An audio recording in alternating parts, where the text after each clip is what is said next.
We have the ability, and we've always been a bridge in the industry between the two. That's kind of what we've done from the very beginning.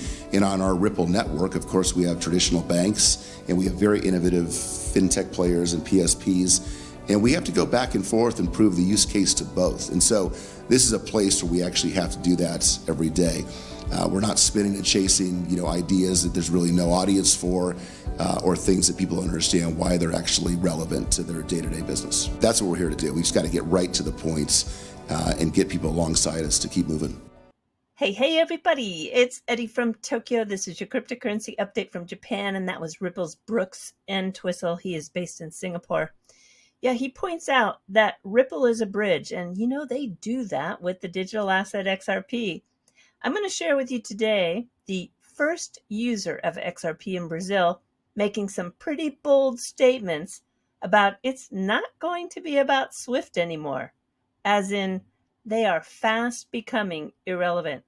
First, though, take a look at this. Ellie, a Fox Business News person, she has a scoop, and yeah, her scoops are usually spot on. Her SEC sources tell her that we are to be prepared for a big announcement tomorrow. Could it have something to do with the Kraken exchange settlement? The crypto exchange Kraken is facing a probe over possible securities violation, which was shared in a Bloomberg report on February 8th. It is in the advanced stage. This means it could reach a settlement at any moment. Kraken is being quiet, and so is the SEC. The SEC has a closed meeting on February 9th. Now, these are not that common, so keep your ear to the ground. I think we have an announcement coming.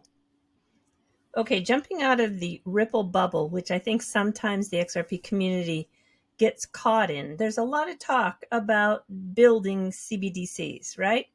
You've got Algorand now. They are really getting aggressive.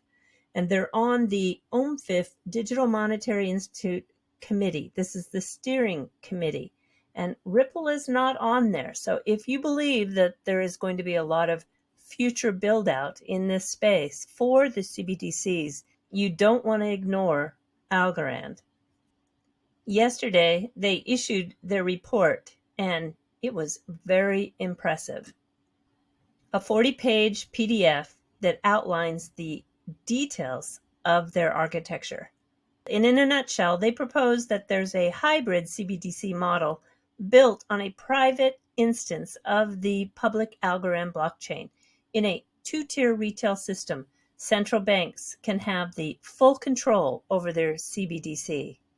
They don't want to build a walled garden.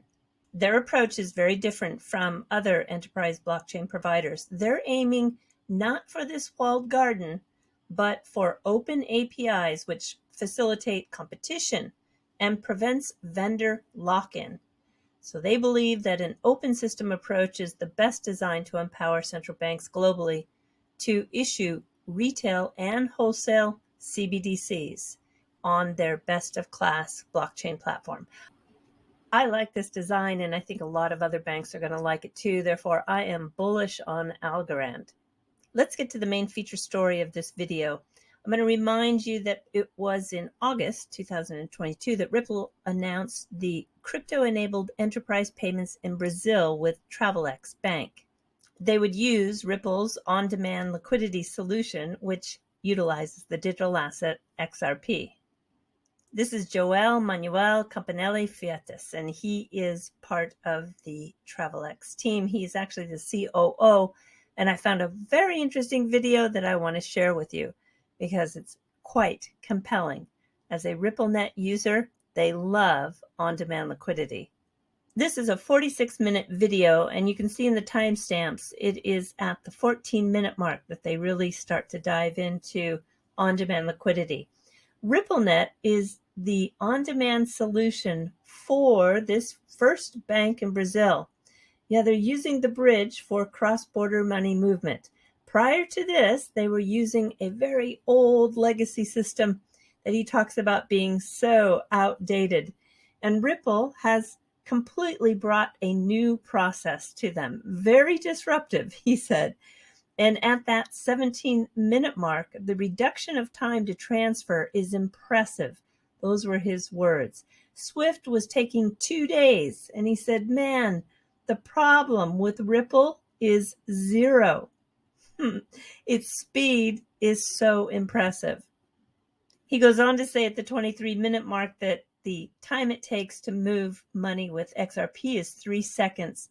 And he says, well, let's just leave Swift system behind and move to ODL, right?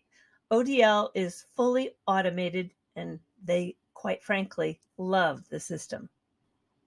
Brazil today announced that it's going to launch their digital currency in 2024. They will encourage banks to tokenize their assets. I think that Ripple has a very good chance to be behind this initiative. And I need to bring this up again. The FUD against Binance is definitely YouTubers who are not doing any research. In fact, this week, the biggest crypto exchange, Binance, is, yes, going to temporarily suspend US dollar bank transfers as of the 8th of February. But this has nothing to do with Binance customers in the United States for Binance US. And it is all tied to a bank that they use that has a lawsuit filed against it. That is Signature Bank. So people who are talking about having a problem with Binance, no, Binance has a problem with a bank that it used. It's worth noting that only 0.01% of Binance's monthly active users actually use the US dollar bank transfers. And they still accept US dollar payment modes for credit cards, debit cards, Google Pay, and Apple Pay. Really, I don't want to name who is just going to town with this Binance story. If you hear that kind of FUD, leave a comment and tell them to please do some research. Before we jump to the fluff, I just wanted to say I hope you have a chance to listen to the video that I put out just before this one. It is Gensler in a Twitter space where he is giving crypto advice with Commissioner Crenshaw. Yeah, I did a best highlights clip, if you want to call it kind of the Cliff Note clips for you. It's worth a listen to. Even if you can't stand Gensler, I want you to understand what he thinks. This is advice that he's giving to the U.S. Army. All right, everybody, let's jump to the fluff. It's possible you might have seen this video floating around on Twitter. Well, it's actually about 2 years old. These are stations called WOTA stations, WOTA. They're all over Tokyo, and they do have this smartphone insert so you can disinfect your phone right as you are washing your hands. They make a lot of sense, and you'll find them in lots of different types of public spaces. This one happens to be at the gates of a train station. The company has won a lot of awards. You can set this up in a place that doesn't have a water supply system. All it requires is a power outlet and 20 liters of water. It is really cool technology. The fact that it uses a no water supply, you can imagine how great they are for disasters or any sort of situation where you're in the wilderness. If it's interesting to you and you want to watch more, I'll put a link to it in the description below. All right, everybody, do take care. Sayonara for now. Bye-bye.